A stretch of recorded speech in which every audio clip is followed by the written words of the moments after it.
Bollywood cafe आज explain कर रहा है एक पॉलिश मूवी। ये मूवी पॉलिश फिल्म फेस्टिवल की अवार्ड विनिंग मूवी है। इस मूवी में एक मदर और एक सन के रिलेशनशिप को बखूबी उजागर किया गया है। अपने मॉम की ऊटपटांग हरकतों की वजह से एक बच्चा किस तरह से उस माहौल में अपने आप को संभालने की कोशिश करता है, देखेंगे हम इस मूवी में। पोलैंड के एक गांव में एक मॉम और उसका बेटा पैट्रिक रहते हैं। इस गांव की पॉपुलेशन बहुत ही कम है, लेकिन ये एक टूरिस्ट स्पॉट है। पैट्रिक के फादर यहाँ से कहीं दूर जॉब करते हैं, इसलिए मॉम और सन को हमेशा यहाँ पे अकेला ही रहना पड़ता है। पैट्रिक शुरू से ही यहाँ पे रहा है, इसलिए वो हमेशा से अकेला महसूस करता है। पैट्रिक के लिए उसकी दुनिया सिर्फ और सिर्फ उसकी माँ ही है। वो अपनी मदर के साथ ही हमेशा खेलता है, वो अपनी मदर के साथ ही साइकिलिंग करता है, वो अपनी मदर के साथ ही हमेशा स्विमिंग करता है, लेक के पास जाता है, गेम खेलता है। उसका कोई और फ्रेंड है ही नहीं। उसकी सारी दुनिया उसकी मॉम ही है। वो अपनी मॉम के साथ अपनी गांव के पास चलने वाली ट्रेन के साथ रेस भी लगाता है और ये उनका डेली का रूटीन है। पैट्रिक की दुनिया जैसे उसकी मॉम ही है। पैट्रिक की सारी दुनिया उसके मॉम के इर्द गिर्द ही घूमती है। पैट्रिक और उसकी मॉम का रिलेशन ठीक वैसा ही है जैसा हर किसी बच्चे का अपनी माँ के साथ होता है। वात्सल्य से भरा और प्यार से भरपूर इस रिलेशनशिप में किसी और की कोई जगह नहीं थी। लेकिन पैट्रिक की जिंदगी में खलबली तब मच गई जब इस गांव में आसपास के सभी लोग समर वेकेशन की वजह से अपने बच्चों को लेकर पिकनिक मनाने आने लगे और अपना समर वेकेशन व्यतीत करने के लिए यहाँ पे रुकने लगे। पैट्रिक तो किसी से भी क्लोज यहाँ पे हो ही नहीं पाया, क्योंकि वो शुरू से ही अकेला रहा था। उसको किसी से फ्रेंडशिप करने में भी बहुत प्रॉब्लम होती है। लेकिन वो देखता है कि उसकी माँ अब रात को रोज घर से बाहर जाने लगी है। पैट्रिक ने शुरुआत में इन सब चीजों से कोई रिएक्ट नहीं किया।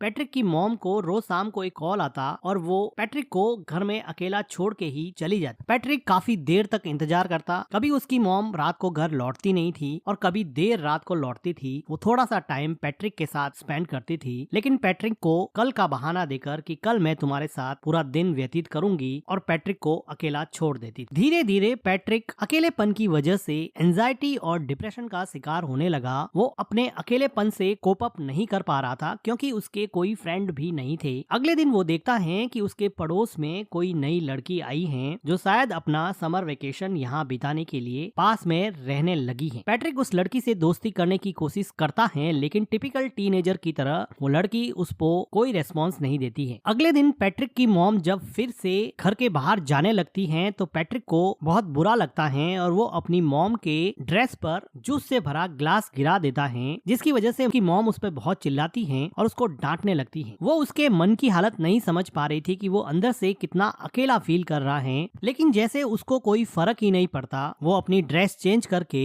फिर से शाम को अपने बॉयफ्रेंड से मिलने के लिए निकल जाती है। पैट्रिक अपनी मॉम का पीछा करता है। वो देखता है कि कहाँ जाती है। कुछ देर जाने पर उसको पता चलता है कि वो हमेशा अपने एक बॉयफ्रेंड से मिलती है। पैट्रिक को अपनी मॉम के पीछे जाते समय एक हिरन का बच्चा दिखता है जो अकेला सड़क पर घूम रहा था। ये डायरेक्टर का मेटाफर है कि किस तरह से हिरन के बच्चे को भी उसकी माँ ने अकेला छोड़ दिया है और वो इस सुनसान से जंगल में अकेला घूम रहा है, जैसे कि पैट्रिक भी अपनी माँ के बिना इस पूरे गांव में पूरे समर वेकेशन में अकेला पड़ गया है। पैट्रिक को हिरन के बच्चे को देख के जैसे कुछ सांत्वना मिली और वो अगले दिन नए दोस्त बनाने के लिए तैयार हो गया। वो पास में आई लड़की माइका से बात करने लगा और थोड़ी देर एक दूसरे से बात करने के बाद में वो दोनों एक दूसरे के दोस्त बन गए। माइका बताती है कि उसके पेरेंट्स का डिवोर्स हो चुका है। वो खुद भी बहुत अकेला महसूस करती है। अब माइका और पैट्रिक में काफी दोस्ती हो जाती है और अब पैट्रिक वो सारी एक्टिविटी जो अपनी माँ के साथ किया करता था, साइकिलिंग करना, स्विमिंग करना और लेक के पास बैठ के टाइम स्पेंड करना, ये सारी चीजें अब वो माइका के साथ करने लगा। उसको माइका के साथ अब मजा आने लगा और अब वो अपने लोनलीनेस को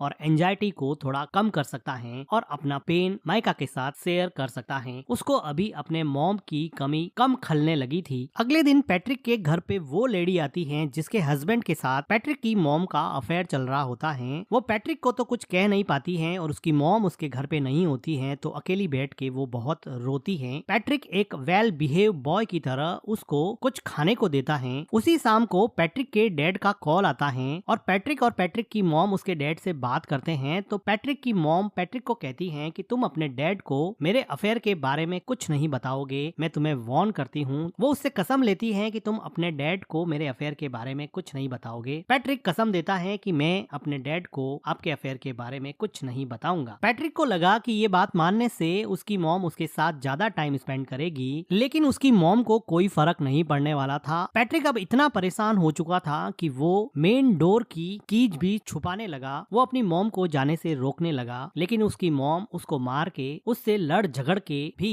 अपने बॉयफ्रेंड से मिलने जाती थी। पैट्रिक चाहे अकेला बैठ के कितना भी परेशान हो, उसको जैसे कोई फर्क ही नहीं पड़ता। पैट्रिक के लिए अब एकमात्र सहारा उसकी नई नई दोस्त माइका थी, जिसके साथ वो काफी टाइम स्पेंड किया करता था और यहाँ के पिकनिक स्पॉट लेक में स्विम करता और वहाँ पर गेम खेलता। लेकिन उसकी ये खुशी ज्यादा दिन चलने वाली नहीं थी, क्योंकि माइका को यहाँ पर एक उनकी उम्र से काफी बड़ा लड़का परेशान कर रहा था। ऐसा लग रहा था कि माइका इस लड़के से बहुत डरती है। पैट्रिक इतना छोटा था कि इस गैंग से माइका को बचाने के लिए वो कुछ भी नहीं कर पाया, लेकिन उसको मन ही मन बहुत हर्ट हुआ, क्योंकि वो लड़का माइका को वार्न कर रहा था कि तुम इस लड़के से नहीं मिलोगी, तुम सिर्फ मेरे से ही मिलोगी। उसी रात को पैट्रिक अपनी मॉम का जब पीछा कर रहा था तो वो देखता है कि माइका और वो बड़ा लड़का एक दूसरे के साथ काफी टाइम स्पेंड कर रहे हैं, जिसको देखकर पैट्रिक को लगा कि अब उसकी जिंदगी वापस से अकेलेपन का शिकार होने वाली है। वो काफी मायूस हो जाता है। वो घर पर भी काफी टाइम तक अपनी मॉम का वेट करता। जब देर रात उसकी मॉम घर पे आती तो पैट्रिक उससे अपना टाइम मांगता, लेकिन वो थक हार के सो जाती और पैट्रिक उसकी मॉम के आने के बाद में भी अकेलेपन का ही शिकार रहता।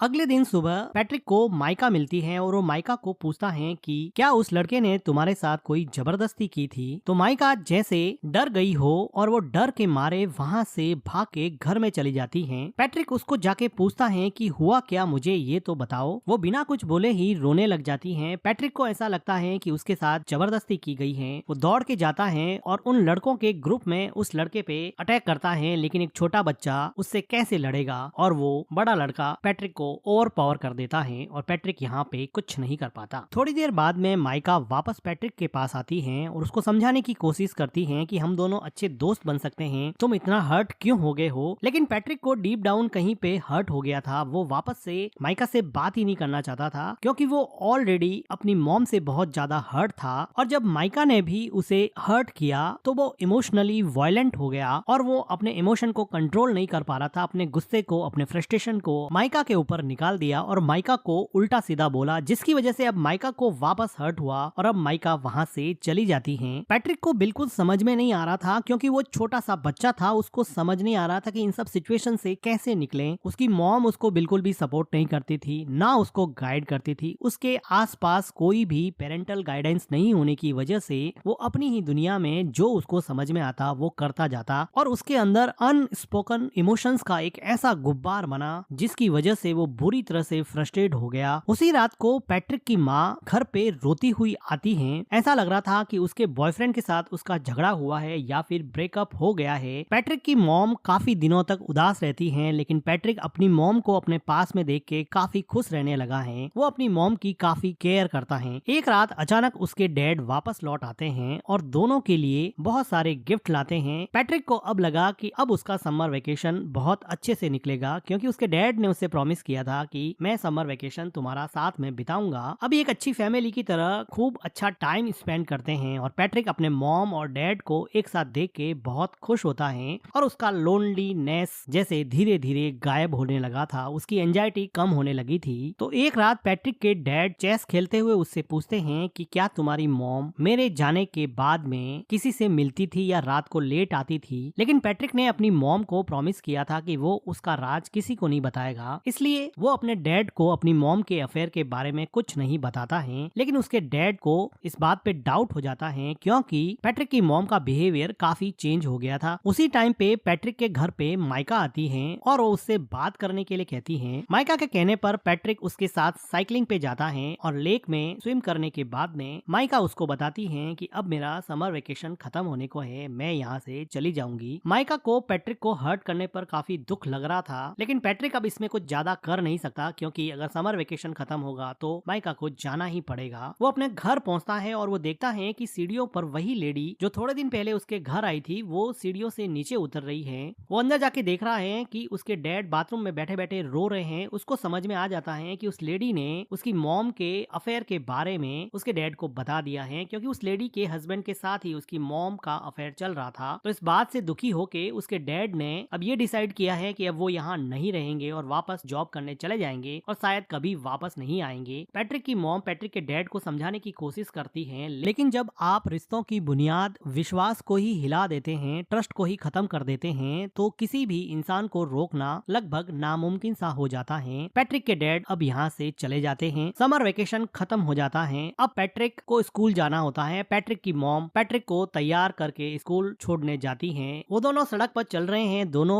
एक दूसरे से बात भी नहीं कर रहे हैं। पैट्रिक को अपनी मॉम पे बहुत गुस्सा है, क्योंकि उसकी मॉम की वजह से उसके डैड उसको छोड़ के चले गए। उसके सेल्फिश बिहेवियर की वजह से वो किसी से घुल मिल नहीं पाया। वो मेंटली इतना ब्लॉक हो गया कि दूसरे बच्चों से बात भी नहीं कर पाता था और ना ही उसको अपनी मॉम का प्यार मिलता। अब वो रेलवे ट्रैक को क्रॉस करने वाले हैं। उसकी मॉम आगे जा रही है, बच्चा पीछे छूट जाता है, जो कि डायरेक्टर का मेटाफर है कि आप अपनी जिंदगी में आगे बढ़ रहे हो और बच्चों को आपने पीछे छोड़ दिया है। और इन दोनों के बीच में न जाने कौन सा इमोशनल आउटब्रस्ट रूपी ट्रेन आके आपके सपनों को, आपके अपनों को कब कुचल दे पता नहीं चलेगा। उसकी मॉम पीछे मुड़ के देखती है कि पैट्रिक पीछे रह गया है। वो ट्रेन को देख के डर जाती है, रोने लगती है कि उसके बच्चे का क्या होगा। अचानक से ये मोमेंट उसको रियलाइज कराता है कि उसकी जिंदगी में कौन इम्पोर्टेंट है, उसकी जिंदगी का अहम हिस्सा कौन है। वो आदमी जिसको वो रोज मिलने जाती है, या फिर वो हस्बैंड और उसका बेटा जो हमेशा उसके साथ थे, साथ खड़े थे। वो खूब रोती है। उसको रियलाइज होता है कि शायद उसकी जिंदगी का ट्रैक अब उसे चेंज करना पड़ेगा।